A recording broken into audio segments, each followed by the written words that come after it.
بعض. I begin, inshallah, hoping and praying to Allah Azza wa Jal that at this time in the month of Ramadan, everyone is finding the Ramadan and their qiyam and their siyam productive, positive, prosperous, and everyone has done their best to fast and to take the month seriously and not just to fast in the cultural way. So I say Ramadan Mubarak to all of you. May Allah bless you with a blessed Ramadan and may He give us the tawfiq, inshallah, to have court or to catch Laylatul Qadr, to add on to what we've been doing so far. As it's been advertised, today's talk is about the impact of the Quran. It's a wide topic, but what I want to focus on and downsizing it is we want to talk about the impact that the Quran had upon different aspects of Allah's creation. And we're only going to touch the surface because there's so much to talk about, inshallah. وَمَا تَوْفِيقُنَا إِلَّا بِاللَّهِ عَزَّ وَجَلَّ. When we talk about the impact of the Quran, I think it's only appropriate for us to start with this point, and that is, before the Quran was revealed, Allah Azza wa Jal gave the jinn the sultan and the qudra, the ability to fly all over, and they had the ability to go up into the heavens. And when they went up to the heavens, they would get on top of each other until they reached the heavens way up there to where the malaika were. And this is what's been mentioned in the books of tafsir and other than that. And they had the ability to steal information from the heavens by Allah's permission and by and through Allah's hikmah. So they would hear different things, and then they would come back to earth and they will hook up with the shayateen of the ins of mankind, especially from the soothsayers. And they would reveal to these soothsayers things that were mentioned in the heavens that the malaika had information about, like so-and-so was going to die, a storm would come here, this will happen over there throughout the earth. And then those kahana from the men, they would tell the people about this information because they were in cahoots with the shayateen, just like you have people today doing that today. They're in connection with the shayateen of the jinn. And that caused people to go astray. So the people would say, wow, the thing happened just like the soothsayer said. And then they would believe in the soothsayer.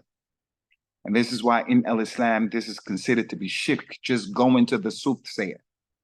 The hadith said, anyone man ja'a ila al-kahin fasaddaqa bima yaqul faqad kafara bima unzila ala Muhammad. Anyone who goes to the soothsayer and believes in what he says has disbelieved in what was revealed on Muhammad, this book that we're going to talk about. You disbelieved in the Quran because the Quran establishes that no one knows the unseen but Allah. قُلْ لَا أَمْلِكُ لِنَفْسِي نَفْعًا وَلَا ضَرًّا إِلَّا مَا شَاءَ اللَّهُ وَلَوْ كُنْتُ أَعْلَمُ الْغَيْبَ لَاسْتَكْثَرْتُ مِنَ الْخَيْرِ وَمَا مَسَّنِي السُّوءُ. Tell them, Ya Muhammad, I can't benefit myself, I can't harm myself except with that which Allah pleases. And if I knew the unseen, no evil would have ever touched me. قُلْ لَا يَعْلَمُ غَيْبَ السَّمَاوَاتِ وَالْأَرْضِ لَا يَعْلَمُ مَنْ فِي السَّمَاءِ لا يعلم من في السماوات والأرض غيب إلا الله. Tell them, Muhammad, no one in the heavens and no one in the earth knows the unseen except what Allah Ta'ala allows. So that's what used to happen. And then when the ayahs came down, اقرأ باسم ربك الذي خلق خلق الإنسان من علق اقرأ وربك الأكرم الذي علم بالقلم عَلَّمَ الْإِنسَانَ مَا لَمْ يَعْلَمْ. When these first 5 ayat were revealed to the Prophet sallallahu alaihi wasallam, he was in the cave. The jinn were trying to go to the sky, and they found meteors chasing them and destroying them. When that happened, the boss and the big shaitan said, something has happened. Something has happened in the earth. Something is going on. Shaitan doesn't know the unseen. He says something has happened. So he sent the jinn out that were kuffar to all parts of the earth to go find out what happened. Some of the jinn came to Mecca. And when they came to Mecca, they heard the Quran. And that is explained to us in 2 surahs, in Surah Al-Jinn and in Surah Al-Ahqaf. Al-Ahqaf. Allah Azza wa Jal mentioned in Surah Al-Jinn that the jinn said, وَإِنَّا كُنَّا نَعْقُدُ مِنْهَا مَقَاعِدَ لِلسَّمَعِ فَمَنْ يَسْتَمِعِ الْآنِ يَجِدْ لَهُ شِهَابًا رَصَدًا. The jinn said, verily we used to go and we used to try to listen to these secrets that were happening. We would listen to it. But now, anyone who tries to listen from amongst us, he's going to find a meteor coming that's burning to destroy him. So you go back and you read Surah Al-Jinn, and you'll find the tafsir of Ibn Kathir other than him concerning what I just explained to you. In Surah Al-Ahqaf, the story is elaborated on more than that. For an example, in the long story, Allah Azza wa Jalla said, قُلْ أُوحِيَ إِلَيَّ أَنَّهُ اسْتَمَعَ نَفْرٌ مِنَ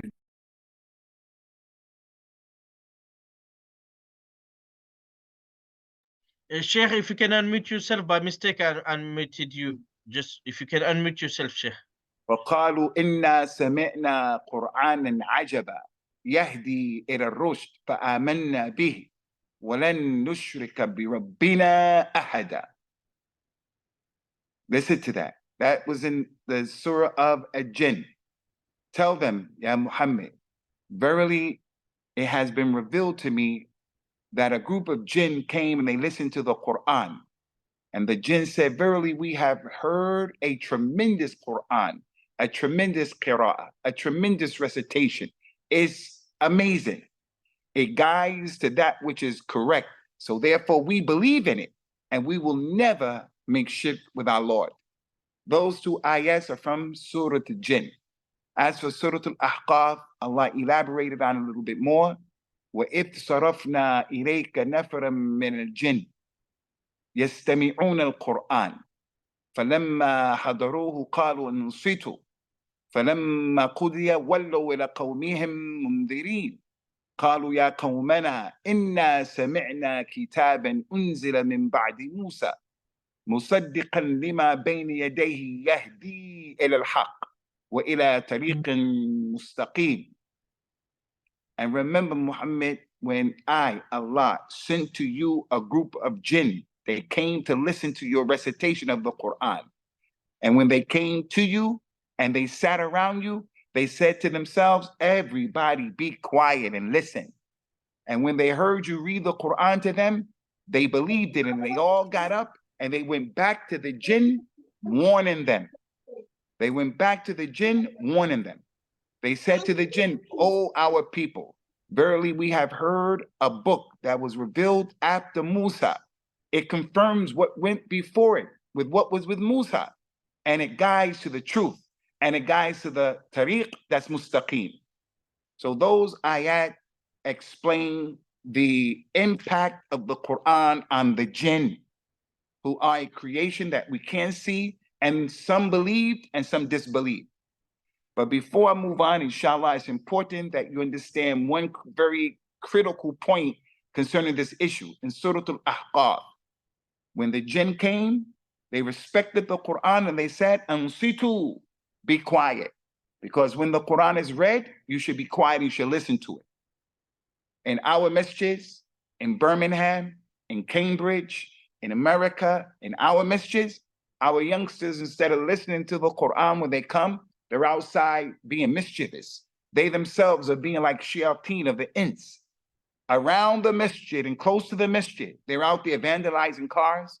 They're smoking, they're getting high, they're doing all kinds of things. But the jinn, when they came in, they listened to the Quran, they said, be quiet and listen to it. After they heard it, وَلُّوا إِلَى قَوْمِهِمْ مُنذِرِينَ. This is important in our Aqidah. The jinn believed and they got up and they went to the jinn and they started giving dawah to the jinn. The ulama of Islam use this ayah to show men from the prophets and the messengers were sent to human beings. Allah did not send jinn to human beings to give dawah. Allah sent jinns to the jinn. Allah mentioned many ayat, like the statement, لَقَدْ جَاءَكُمْ رَسُولٌ مِّنْ أَنفُسِكُمْ عَزِيزٌ عَلَيْهِ مَا عَنِتُّمْ حَرِيصٌ عَلَيْكُمْ بِالْمُؤْمِنِينَ رَؤُوفٌ رَحِيمٌ. Verily there has come to you a man from yourselves. He's from you. Had he been from the angels, had he been from the jinn, it would have been a problem. It would have been a problem. So any Raqi, any person who goes to the jinn and he tries to get shifa from the jinn, he tries to get help from the jinn, he tries to get knowledge from the jinn, you are doing something that goes against the sunnah of Allah. It's not permissible. And if you hear that a Raqi or a person is doing this, run away from him the way you'll run away from an angry, hungry lion. So first point, that is the impact of the Quran on the Navam of the world. The Navam of the world.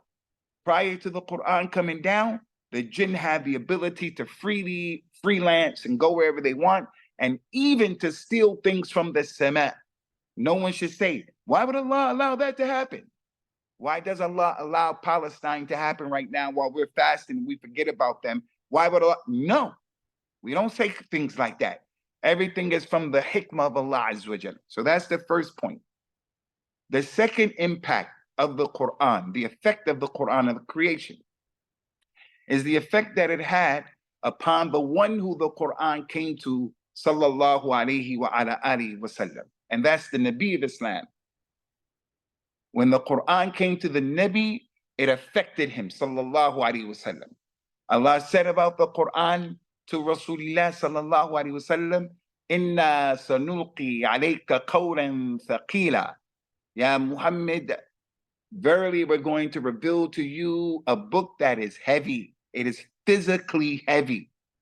لو أنزلنا هذا القرآن على جبل لرأيته خاشعا متصدعا من خشية الله. Allah said, had we revealed this Quran on a mountain, you would have seen the mountain. If it had to come to the mountain, if the Quran had to come to the mountain would have fell down from the weight and from the fear of Allah from this book. The Prophet would be on a camel, sallallahu alaihi wasallam, and the Quran would come down while he's sitting on the camel, and the camel would physically fall down to the ground, sallallahu alaihi wasallam. Rasulullah would have his head and he would be lying on Aisha's thigh, the strongest muscle and bone in the body. When the Quran came down, she said, I felt the weight of his head on my thigh, but I would not move because I didn't want to disturb the revelation of the Quran. So that goes to show many things. It goes to show number one, Rasulullah had to physically be strong to deal with that Quran, sallallahu alaihi wasallam. He would start sweating when the Quran came down. He would kind of lose consciousness of what was going on around him because he was focused on what was happening, sallallahu alaihi wasallam. He said that the Quran used to come to him in a dream. It would come to him in a dream. And the Quran would come to him when Jibril brought the Quran. And that was the heaviest on him because Jibril had 600 wings. And he would come, and Jibril was so big that his wings would extend to the east and the west and shut off everything. You couldn't see anything but Jibril. So when Jibril came to the Nabi sallallahu alaihi wasallam, he grabbed him. He said, Iqra. Rasulullah said, he grabbed me. And I said, what should I read? He said, Iqra. He said, what should I read? Iqra. And then he told him, Iqra bismi rabbika alladhi khalaq. So that goes to show we have to respect the Nabi because he went through a lot to relay this Quran to us. It's like our parents. وَلِلَّهِ الْمَثْلُ الْأَعْلَى. We have to respect our parents because they took care of us when we couldn't do anything. I don't know how in the world a person can fast the month of Ramadan and he has bad interpersonal relationships with his mother and his father. I don't know what kind of fast that is. I don't know what kind of fast that is. That to this day, he's arguing with his mother and his father and disrespecting his mother and his father, not visiting his mother and his father, boycotting his mother and his father.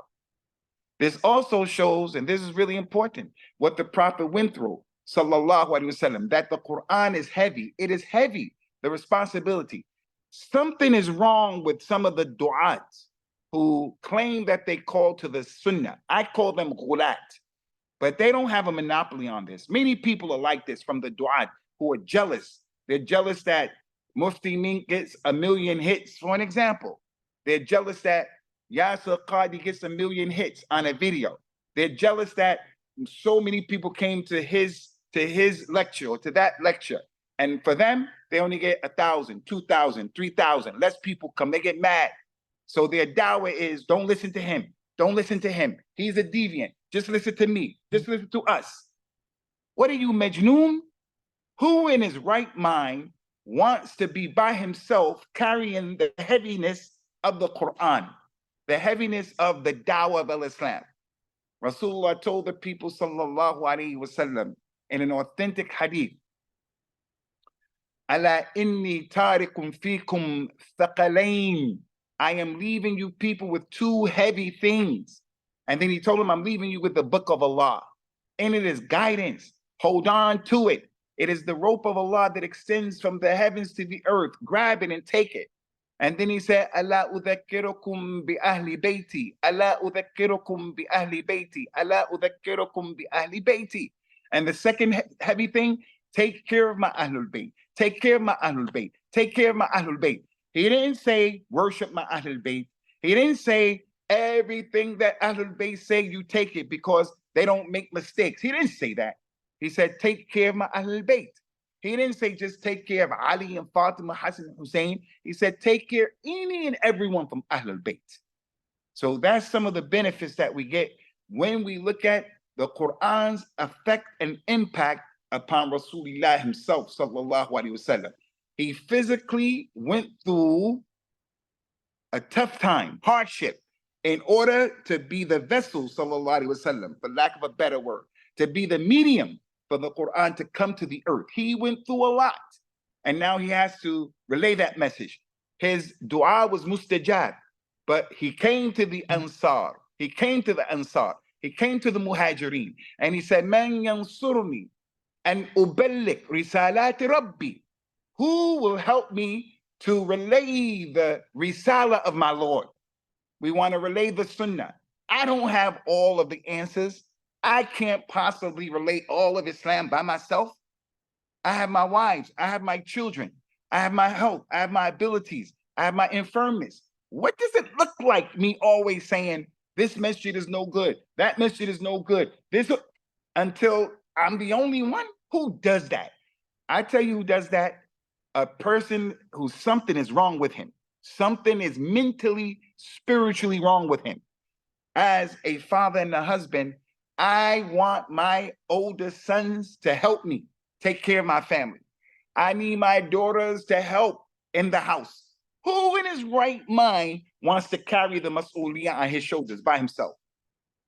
So you guys pay attention to that and beware of the people who they want to clear the playing field so that they're the only ones, only 1 or 2 or 3 sheikhs, and now one has died and the other 2 are not together. This is not our religion. So that's the impact of the Quran on the Nabi, who was the Sayyid of Bani Adam, sallallahu alaihi wasallam. And in the impact on him and the jinn is a lot of benefits, but I have to go on. Rasulullah was sitting with Abdullah ibn Mas'ud. He said to Abdullah ibn Mas'ud, read the Quran to me. I want to listen to it. I want to listen to it. Abdullah ibn Mas'ud said, Ya Rasulullah, should I read the Quran to you and on you it was revealed? You're the sheikh. You're the scholar. You're the one. Rasulullah said, Inni uhibbun asma'ahu min ghayri. I love to hear it from other than myself. From other than myself.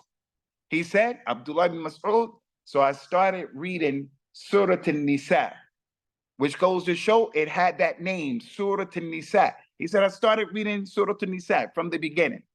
As I started to read Surah An-Nisa, I came to the ayat of the Quran where Allah Ta'ala said, فَكَيْفَ إِذَا جِئْنَا مِنْ كُلِّ أُمَّةٍ بِشَهِيدٍ وَجِئْنَا بِكَ عَلَى هَؤُلَاءِ شَهِيدًا.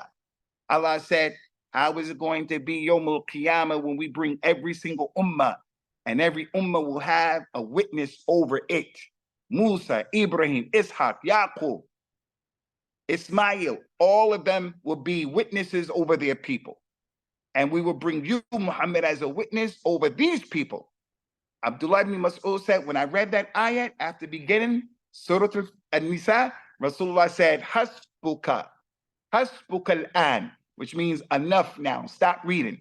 So anytime you want to stop someone from reading the Quran and you interrupt them, you shouldn't say to them, Assalamu alaikum. This is what African Americans do. This is part of our culture. If you want to get someone's attention, you say to him, he's reading the Quran, Assalamu alaikum. No, you don't say that. The sunnah is to say, Hasbuka al-an. That's enough. And then you talk to him. So Rasulullah said to Abdullah ibn Mas'ud, Hasbuka al-an, stop. Abdullah ibn Mas'ud said, I looked up, فَإِذَا عَيْنَاهُ تَذْرِفَانِ. When I looked up at him, his eyes were shedding tears. Sallallahu alaihi wasallam. So that is the impact of the Quran on the righteous people, on Rasulullah. So I'm Salafi, and I'm on the Sunnah, but I haven't cried during the month of Ramadan, doing my Qiyamah. So during the month of Ramadan, as Allah mentioned in the Quran, شهر رمضان الذي أنزل فيه القرآن هدى للناس. هدى للناس. It is a guidance to the people, and it shows the way. The ayat went on to say, فَمَنْ شَهِدَ مِنْكُمُ الشَّهْرَ فَلْيَصُمْ. Because the Quran was revealed in the month of Ramadan, you should fast the month of Ramadan, because the Quran came. So the correct sunnah, the fasting of the sunnah, is the fast in which? The Ramadan of the sunnah, where you're reading the Quran more and you're listening to the Quran more. You're listening to the Quran. All right, many of us, we can't read the Quran. Our imam, we brought him from Morocco. Come and look at the internet and see my community, Masjid al-Sunnah in Qasimi, and listen to our reciter. His recitation is nice, especially at Fajr time. When he first came, he did qunut for a very long time, the first night. I went to him, between him and myself, I said, don't do that qunut. We brought him from Morocco to read the Quran, but he's been learning about the Sunnah, and we've been learning and benefiting from him about the Quran. So I'm not putting him down. I'm making a point. And the point is, when we stand behind him, we're hearing more of the Quran. They asked Rasulullah, Ya Rasulullah, what's the best salat? What's the best salat? He says, Sallallahu Alaihi Wasallam, Afdal as-salat, tul al-qunut. The best prayer is the one where you're making qunut. You're standing up in qiyam, long. You're reading for a long time. So we should hear the Quran. Rasulullah would sit with Jibril in the month of Ramadan and go over the whole Quran that had been revealed to that point. So the point here is listening to the Quran, praying with the Quran, reading the Quran, doing it more in Ramadan is the correct sunnah. Now we come to the third creation. So we have the jinn, and a lot more could be said about that.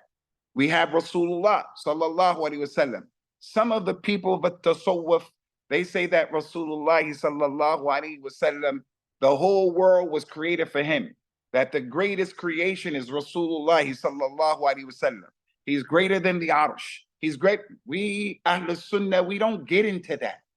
He's the Sayyid of Bani Adam. We don't get into that. There's a fabricated hadith that says, Lo laka ma khalaqtu al-aflaka. If it wasn't for you, Muhammad, I wouldn't have created the whole creation. No, we're going to say Rasulullah, his creation is a great creation. He is important in the overall scheme of the khalq. And no doubt, the jinn, magnificent creation. And the Quran affected the jinn, affected the Nabi sallallahu alaihi wasallam. So don't for 1 minute think the issue of the Quran is easy. Don't do that. That's why Allah said that that same Rasul, that same Nabi is going to come Yawm al-Qiyamah وقال الرسول رب إن قوم اتخذوا هذا القرآن مهجورا. The Prophet will complain to Allah Yawm al-Qiyam and say, oh my Lord, my ummah has abandoned the Quran. Abandoned them. The vast majority of them will not read a juz a day. Not that it's wajib, but they're not going to read a juz a day and they read the whole Quran in Ramadan. They're not going to do it. Why? Because they abandoned the Quran for a whole year. They didn't read a juz every day prior to that. So when you come to the month of Ramadan, it's going to be very difficult to get through a juz a day, except the one that Allah gives him the tawfiq. And that's a fact. That Quran is heavy. You're not going to divorce that Quran for a whole year, and then Ramadan comes and you think you're going to get, wallahi, we never do it. Anyway, let's move on to the next creation, and that is the creation of the Malaika. Everyone knows that the Quran was revealed in the month of Ramadan. Inna anzalnahu fi laylatul qadr. The Quran was revealed in the whole month of Ramadan. The whole Quran came down one time, Jibril, it was revealed, and it came down, the whole thing, the whole book in the month of Ramadan. And what happened when it came down? As Allah mentioned in the Quran, تتنزل الملائكة والروح فيها بإذن ربهم من كل أمر. Many of the angels, and the Ruh, Al-Qudus, Jibril, many of the angels, they came down paying homage and respect to this book. That's the effect of the Quran with the Malaika and to the Malaika. Allah Ta'ala said in the Quran, Inna Quran al-Fajr. Wa Quran al-Fajr. Inna Quran al-Fajr kana mashhuda. And reading the Quran at Fajr time is important. And verily, at the Fajr time, that Salat of Fajr is attended by the Malaika. They come down at Fajr time, the prayer that many people don't even pray, not in Ramadan and not outside of Ramadan. In my community here, the khutbahs that I gave for every Friday had to do with the Quran in Ramadan. I'm in a nice community, alhamdulillah, but we need a lot of work wherever we go. The Muslims need a lot of work. So we have a lot of building to do, a lot of dawah. Dawah with hikmah, dawah with being gentle. What do I look like coming into a place saying, you people don't know. You don't know this yet? What's wrong with you? You must be Salafi. If you're not Salafi, woo, just me. I'm going to run people away. So all of the khutbahs have been about Ramadan. Many of the talks between the 4 rak'at have been about the Quran, about salat. So as it relates to the Malaika, look at the effect of the Quran on the Malaika. And there are too many to talk about. The Prophet says, sallallahu alayhi wasallam, majtama'a qawmun fi baytin min buyutillahi, yatluna kitab Allah, wa yatadarasunahu illa nazalat alayhim as-sakina, wa ghashatuhum ar-rahma, wa haffathum al-malaikatu, wa dhakarahum Allah fi man indahu. Anytime people come to the masjid, if they come to the masjid to read the Quran, and they come to the masjid to learn the Quran, then sakina comes down over them. The problems that they have, anxiety, financial issues, they don't think about it when they come to the masjid and they engage in the Quran. Sakina overtakes them. That's why Ali ibn Abi Talib had an argument and a misunderstanding with his wife Fatima. What did he do? He left and he went to the masjid and he laid in the masjid, because the masjid is a place of solace.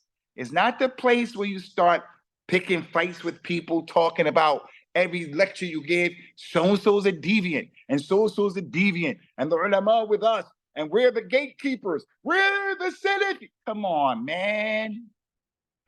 man. All of these challenges that we have with our children, our health, mental health, physical health, financial, we need help, Islamophobia, the Zionists, and that's all you can do when we come to the masjid and we give you our ears and our hearts.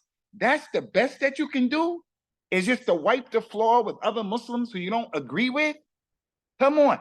Does that mean that I'm saying we shouldn't make al-amr bil ma'ruf and al-nahy anil munkar? Doesn't mean that. Does that mean we shouldn't give dawah and call to the truth, call to tawheed, call to the sunnah? I'm not saying that. But you're giving us a steady diet of running people away and talking about people, and you're not even being fair, just, and honest. So anytime people come to the masjid, they read the Quran, they study the Quran, sakina comes down. They are engulfed with rahmah, and the malaika come down. The malaika come down on the Jummah. The malaika are standing at the door, writing the names of the people who come in. And then when the imam says, Assalamu alaikum, they close the book, that angel closed the book, and he comes in and they all are sitting in the masjid. In the masjid in Qasimi, in the masjid in Cambridge, in the masjid in Mirpur, for the book of Allah. They don't come because Abu Usamah, African-American miskeen, is on the minbar. They come to listen to the dhikr. So that's the malaika. I'm almost done now. I wanted to be done by this time because we have people in our masjid. We have people doing i'tikaf. I had to come in and wake them up, and I had to apologize to them, and they're sitting with us, and may Allah bless them. Now the Quran with the believers. Back then, and what the effect and impact of the Quran should be upon us right now. And there are many ayats that talk about this. Many, many ayats. From them, Allah Azza wa Jal mentioned, إِنَّمَا الْمُؤْمِنُونَ الَّذِينَ إِذَا ذُكِرَ اللَّهُ وَجِلَتْ قُلُوبُهُم وَإِذَا تُلِيَتْ عَلَيْهِمْ آيَاتُهُ زَادَتْهُمْ إِيمَانًا وَعَلَى رَبِّهِمْ يَتَوَكَّلُونَ. Verily, the true believers are those people who, when Allah is mentioned, their hearts become fearful and they have reverence. Ya akhi ittaqillah. Ya akhi udhkurullah. Ya akhi, don't do this. Allah said, a person is doing something the wrong way. He's cursing the companions. He's being rough and tough. He's being disobedient to Allah, disobedient to his parents. Someone comes and tells him, Ya akhi, Allah said this, that. His heart trembles. He respects it. Rasulullah said this because Allah said in the Quran, وَمَنْ أَطَاعَ الرَّسُولَ وَمَنْ أَطَاعَ الرَّسُولَ فَقَدْ أَطَاعَ اللَّهِ. Anyone who obeys the messenger has obeyed Allah. وَمَا يَنْطِقُ عَنِ الْهَوَىٰ إِنْ هُوَ إِلَّا وَحْيٌ يُوحَىٰ. The messenger doesn't talk from his desires. It's revelation. Allah told him what to say. The Quran is revelation and the Sunnah is revelation. So when Allah is mentioned, wajilat qulubuhum, they become fearful. وَإِذَا تُلِيَتْ عَلَيْهِمْ آيَاتُهُ, and if Allah's ayat are read to them, their iman goes up. Their iman goes up. That's the effect of the Quran upon those who have iman. تَقْشَعِرُّ مِنْهُ جُلُودُ الَّذِينَ يَخْشَوْنَ رَبَّهُمْ. Allah said those believers, when they hear the Quran, they get goosebumps from the fear. They get goosebumps and their hearts become soft from the dhikr of Allah. I tell you people, as a Shaykh al-Imam al-Albani used to always tell the students, stop this bickering between yourselves and this thing about he's a deviant, he's a deviant. He says, stop this thing that these people are calling the dawah to salafiyah. He said, this thing will only cause your hearts to become hard and it will create animosity between you. And this is what we have. All over the world, all over the world, our dawah is a dawah where Salafis have been divided with this dawah by the people who are going overboard. Al-Amr Ma'ruf and Nahy al-Munkar, that's from the deen. But you have to do it with knowledge. You have to do it with justice. You have to do it with taqwa. No one has any problem with someone calling Abu Usamah out and saying, Abu Usamah, that was wrong what you said, this, that. And then you give and you refute me with dalil, wallahi, I'll take that dalil. Ya Qadi, May Allah Ta'ala guide us, guide him, forgive us, forgive him, give the khair to the people from us and from him. Mufti Mink. If the person makes a mistake, we're going to make nasiha, give nasiha. They're our brothers. I always say, when it rains, we all get wet. When it rains, we all get wet.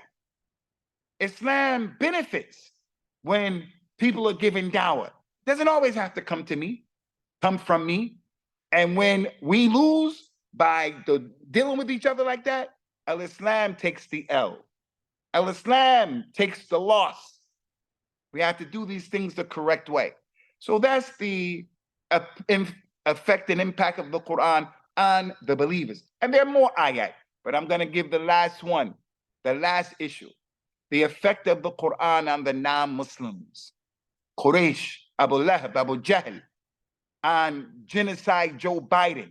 Joe Biden invited Muslim leaders to go to the White House in order to celebrate the Eid. You know, most of them didn't go. Only Muslims who are connected to the White House and a few coconuts are going. I don't even want to call them coconuts because I don't know what their situation is, and it wouldn't be fair for me because I don't like that they're going. I don't know what their case is. If they didn't go, maybe they'll get in trouble. I don't know. So I say astaghfirullah wa tubu ilayh. I shouldn't have said that. A few people have gone, but the vast majority of people, Muslims, are not. What do you want to invite us to the White House for and say Eid Mubarak to us? I remember that other war criminal, the criminal, Obama, and the other war criminal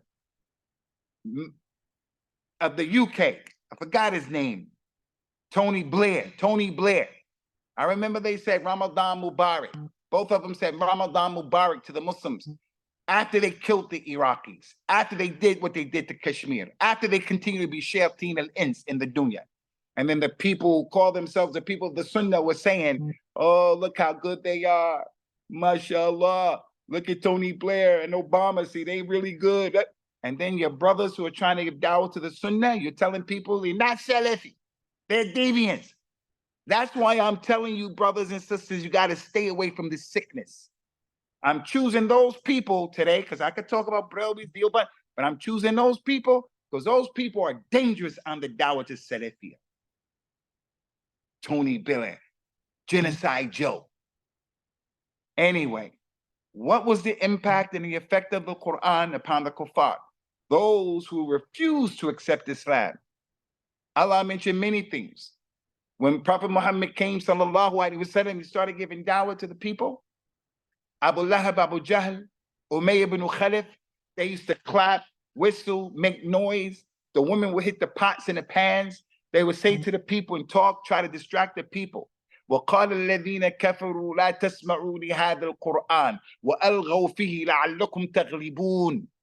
And those people who disbelieve, they would make a lot of noise and interruption and disruption. And they would tell the people, don't listen to this Quran and make a lot of noise so that you can win. Make a lot of noise and distract the people. Make the people think Muslims are the terrorists. Muslims are the troublemakers. Muslims. They have failed in being politicians. They have failed in America. They failed the people in the UK, in Europe. So to distract the people, they make these fake things to keep the ignorant people, keep the ignorant Beni Adam following these games. The Muslims are something to be afraid of?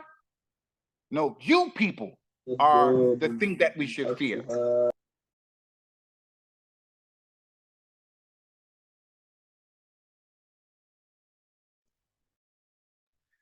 Shaykh, if you can unmute yourself.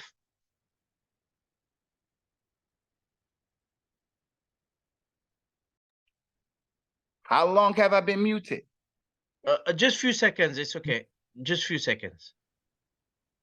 So the disbelievers, they used to make a lot of noise when Rasulullah would read the Quran to Quraysh, because when they heard the Quran, many of them had good hearts, and they would say, like the jinn, Inna sami'na Qur'anan ajaba. We have heard a recitation that is amazing. And they would say, I heard the speech of poets. I heard the speech of this and that. This Quran from Muhammad is not from the mankind. And they would accept Islam. So they would disrupt the people. Lastly, Allah Azza wa Jal mentioned, وَمَنْ أَعْرَضَ عَنْ ذِكْرِي فَإِنَّ لَهُ مَعِيشَةً ضَنْكًا ونحشره يوم القيامة أعمى قال ربي لما حشرتني أعمى وقد كنت بصيرا قال كذلك جاءتك آياتنا فنسيتها وكذلك اليوم تنسى. And whoever make i'rad, they turn around. The Quran is being read, the ayat, they turn around. Allah said, anyone who does that, he will have a tough life. He'll have a tough life. He'll love dogs. He'll kiss dogs. He'll have relationships with dogs. He'll start thinking he's a dog. He himself will identify as being a dog or a baby. From a man to a woman to a man. All of these issues that these people have. Anyone who turns away and he avoids and abandons my remembrance, he will have a tough life. And Yom Al-Qiyamah will raise him up blind. And he'll say, Yom Al-Qiyamah, oh my Lord, why did you raise me up blind when I used to see? Allah said, because my ayat used to come to you and you didn't pay attention to them. You forgot them. And today you're going to be forgiven. You're going to be forgotten. So the message here in concluding is, do not turn away from the dhikr of Allah Azza wa Jal. Don't turn away from the ayat of Allah Azza wa Jal. This is what we wanted to present to you, brothers and you sisters. And we ask Allah Ta'ala to continue to give the brothers there in Tawfiq, the brothers there in Cambridge, the Tawfiq, inshallah. And may Allah reward our brother Ali Hassan, who I've been working with for quite some time. And he put these programs on for his community. May Allah accept it from him. And he also has a lot of literature in which he's trying to uphold the heritage of the dawah of Al-Hadith in a moderate, balanced way, taken from scholars who are from the India and Pakistan, and not what some people are telling us. The only scholars we could take from are the ones who are in Saudi Arabia, regardless of what's going on in Saudi Arabia, regardless of what's going on there. All of the truth and the monopoly of the truth is with them and only them. We say, come on, man. Let's go back to the source, the book of Allah. It is the rope of Allah. Al-hablul mamdood min as-sama' ila al-ard. Istamsiku bihi wa khudu bihi, as the Prophet said. It is the rope that extends from the heavens to the earth. Hold on to the book of Allah. And in the book of Allah, Allah Azza wa Jalla has told us that we should take the sunnah with the Quran. هذا وصلى الله وسلم وبارك على نبينا وعلى آله وأصحابه أجمعين.